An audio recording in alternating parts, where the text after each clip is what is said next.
Greetings, R. Frederick Riddle here with another episode of Christian News and Views. This is episode 26, 105. And this is Friday, and it's the Ukrainian success, is what I've titled this. The West sent Ukraine its most advanced weapons.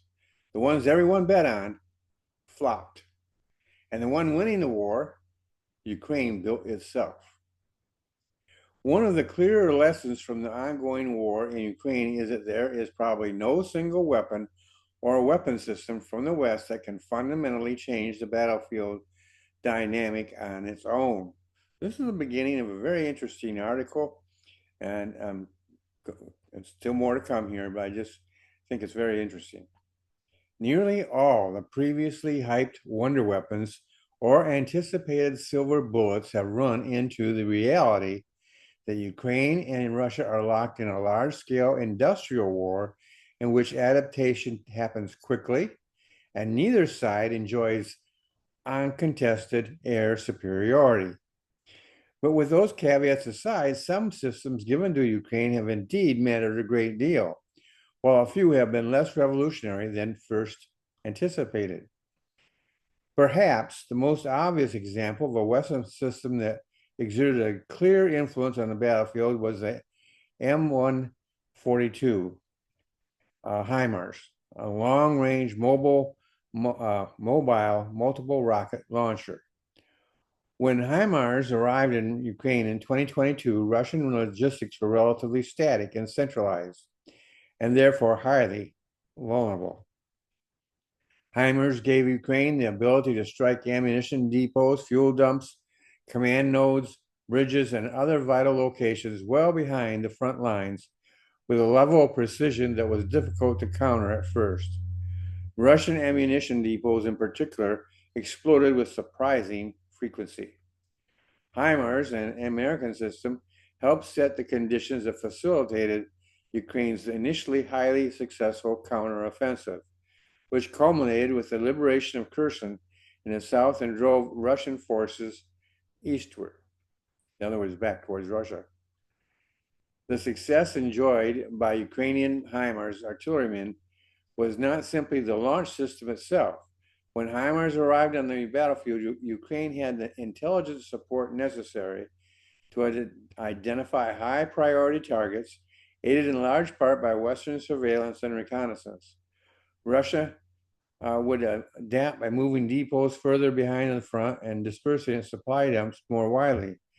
But HIMARS remains a valuable capability for Ukraine, particularly later in the push into Russia itself. Air defenses. Another huge important system for Ukraine was the West's contributions of air defense systems like Patriot and NASAMS, NASAMS. These systems did not necessarily generate breakthroughs on the battlefield, but they were absolutely vital for preserving Ukrainian cities, particularly in civilian infrastructure and military and political sites. Blunting Russian missile and air operations proved to be crucial for Ukraine. Strategically, these air defense assets may have ultimately mattered far more than other highly publicized weapon systems. Ukraine and the main battle tank. Western tanks are arguably a good example of weapon systems that were ultimately less decisive than pundits had originally anticipated. Ukraine now operates some of the most modern main battle tanks in the world, including Germany's Leopard 2, the United States M1 Abrams, and the United Kingdom's Challenger 2. Though commentators heralded their arrival in Ukraine as a valuable tool to restore maneuver warfare to Kiev's forces, they did not prove to be the vital punch-through asset many had hoped for. Main battle tanks arrived in an environment that was saturated with a variety of weapons that negated Western armor, including mines, drones, attack helicopters, artillery pieces, and a variety of anti-tank weapons. On a tactical level, the main battle tank proved to be a valuable asset, but its numbers were too low to exert a wider influence on the battlefield. Even with a few hundred of some of the world's leading armored vehicles, the front line in Ukraine, hundreds of kilometers in length, was too wide a front to transform the battlefield. Air power and the F-16 Fighting Falcon. Excuse me. A similar dynamic was at play with air power in Ukraine and the arrival of the American F-16 Fighting Falcon fighter jet. Though Ukraine had long clamored for Western partners to donate jets, some observers of the war argued the F-16s would not quickly afford Ukraine air superiority. Russia retains a wide variety of air defenses in high numbers. Its combat aviation wing is substantially larger than Ukraine's as well. And while F-16s have certainly afforded Ukraine more capabilities than it previously had, they did not produce the breakthrough on the battlefield that many had anticipated. Cruise missile capabilities. Similarly, much was made of Western long-range cruise missiles like the United Kingdom's Storm Shadow and its French analog Scalp EG. Both missiles enabled remarkable strikes against high-value Russian targets, damaging headquarters, ships, and a variety of Russian infrastructure. They continue to exert an influence on the battlefield today, but have not fundamentally altered the balance of forces decisively in Ukraine's favor, in part because the number of missiles is somewhat limited. The biggest difference today. Forced to innovate, Ukraine has managed to exert perhaps some of the greatest influence on the battlefield using its homegrown systems. Ukrainian long-range drone attacks well behind the front have seriously disrupted Russian logistics, forcing Russian forces to move material well behind the front. Today, around 80% of Russians killed or wounded in Ukraine are due to drone-related incidents. The results are clear. For the first time since 2023, Ukraine is managing to wrest control of parts of the front from Russian forces. It is intriguing that Ukrainian solutions to their thorny battlefield problems have proven as decisive, if not more so, than the employment of Western systems. And therein lies an important lesson. Weapon systems are no silver bullet and are highly dependent on training, mode of employment, and battlefield conditions. Unlike chess pieces on a chessboard, weapon systems are influenced by a variety of factors, as is clearly evident in Ukraine today. Like I said, that was a very interesting article, very thorough.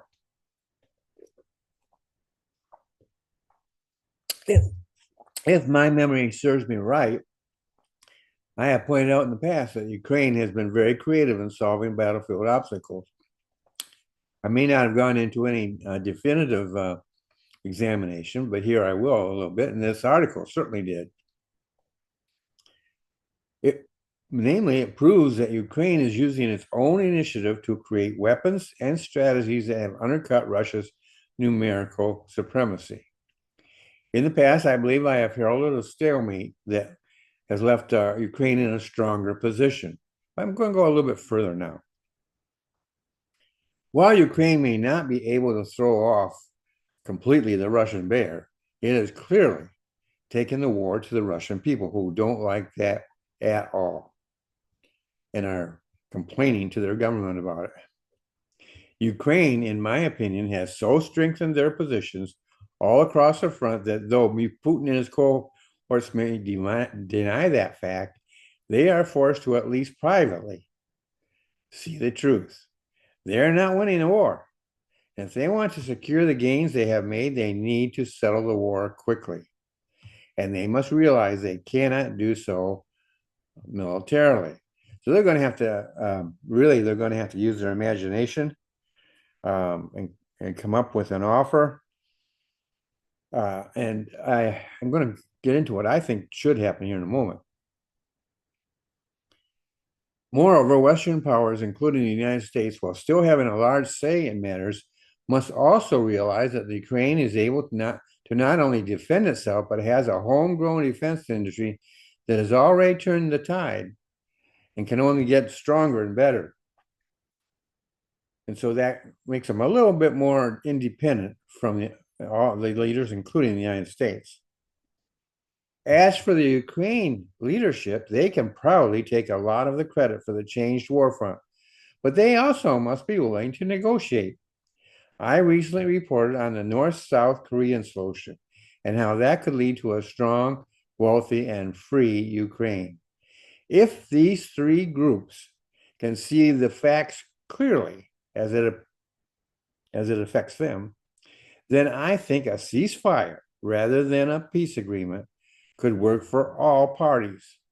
A ceasefire in place would be a victory for the Ukrainian people, and done so without officially surrendering an inch of territory. The Russians, on the other hand, could also claim victory to their people. The rest of us won't be fooled, but they could claim it to their people in that they stopped Ukraine from joining NATO. Ukraine doesn't need to join NATO. They could become part of the UK. I'm not the UK, the EU, the European Union. That's not the same as NATO. And so it's NATO membership that has Russia been opposed to. They say, oh, we stopped that. They can claim that as a victory. The United States and the Western powers can say, well, they stopped Russian aggression that could have easily, if Ukraine had toppled, could have spread into other areas of Europe and eventually threatened the United States. So all parties could draw some kind of a victory, some kind of a positive spin on it, if you will. Ukraine would have the greatest claim, I think. Yeah, but at the same time, they would have to realize they're not going to be able to take back Crimea. I thought they were at one point, but now it doesn't look like they can.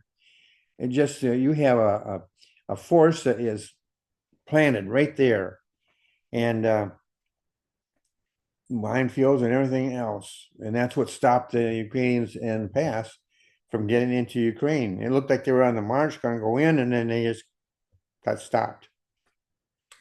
So this is what I think is what should happen: is this a ceasefire in place? No peace agreement at all is needed. So all parties can benefit, all parties can make claims.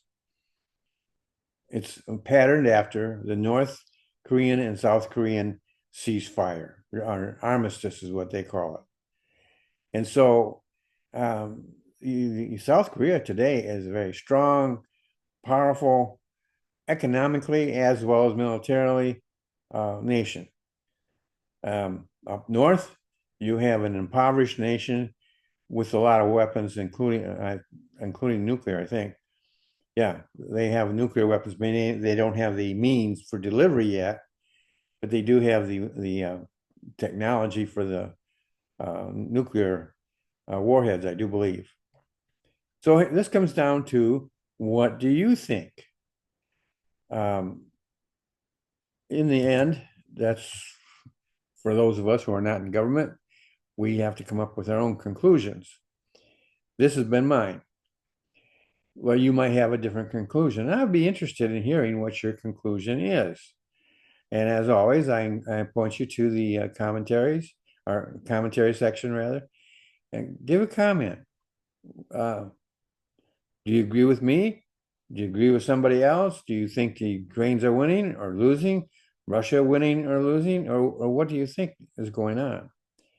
And what do you think will bring this war, as far as the physical aspects of war are concerned, to an end? Does it have to be a peace treaty? Can it be just an armistice? Can it be, or does it have to go even further than that? So there are different avenues here. I personally, I think that an armistice would work the best, because getting Russia to, settle, to guarantee Ukrainian independence, that's a hard nut to crack there. On the other hand, getting Ukraine to officially surrender an inch of their territory is also in some cases legal, or in their own constitution. And so it's problematic. A ceasefire doesn't require any of that. A ceasefire in place is simply an agreed cessation of fireworks, if you will, and in place. And so how long that would last, don't know. But the Ukrainian, rather the North-South armistice, South Korea armistice, that's lasted a long time. And so it could be the same way with a Russian-Ukraine armistice. In any case, I'm interested in what you think. And I always try to give you information, encouragement, and inspiration. Hopefully, I've done at least one of those things. By the way, this podcast is sponsored by TNR Independent Books, a Christian indie publisher. If you want to be a published author and you're a Christian and you don't know how to write, you want to learn how to write, well, we offer to you a course called Basic Authors Training. And it doesn't cost you a cent at first. You just go in, you apply. Doesn't cost any cent to apply. And then I will look at your application, and if I approve it, I will then send you a letter with links so that you can either pay in full or subscribe. And I also will be sending to you a voucher of significant value. Same thing with ministry publishing. You know how to write in this case. You're a Christian, you know how to write, you're looking for a publisher. Well, we would like you to look at us a little bit more closely. Again, you can apply, you get it published. There's a form there for that. Fill that form out. And then again, if you are approved, you are sent a letter with the links necessary. You can choose whatever way you want to go about it. And again, you will receive a coupon of significant value. And so I hope that you will take that look. And if you think it's a fit, has a possibility of being a fit, make that application out. We'll see where that leads us. You and TNR Independent Books. Well, I hope that this has all been very good for you and that you've perhaps got something to chew on, to think about. Well, I'll see you in the next episode.